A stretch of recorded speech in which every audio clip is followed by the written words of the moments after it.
মাছে ভাতে বাঙালি প্রবাদটি যেন মিথ্যা প্রমাণ করলেন মানিকগঞ্জের দেলোয়ার হোসেন। জন্মের পর থেকে একটিবারের জন্য মাছ ভাত কিছুই মুখে তোলেননি তিনি। দীর্ঘ ৫৫ বছর যাবৎ বেঁচে আছেন শুধুমাত্র রুটি আর সবজি খেয়ে। এমনকি নিজের বিয়ের সময় সবাই ভাত খাওয়ার জন্য জোর জবরদস্তি করলেও সেদিনও শুধু রুটি খেয়েছিলেন দেলোয়ার।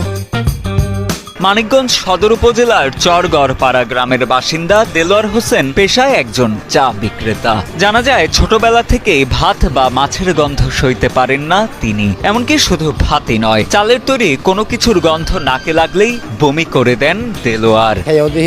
আর দুই চারটা জোর করে দিলে আমি বমি করে ফালিয়ে দিচ্ছি।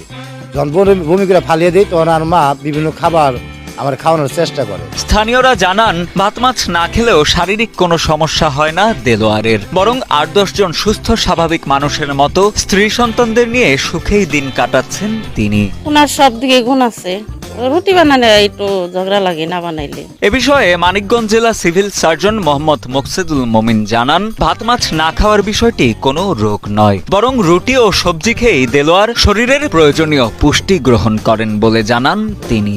সে ভাতের পরিবর্তে রুটি খায়, তার মানে ভাতে যে শর্করাটা সে পেত সেটা রুটির থেকে পাচ্ছে।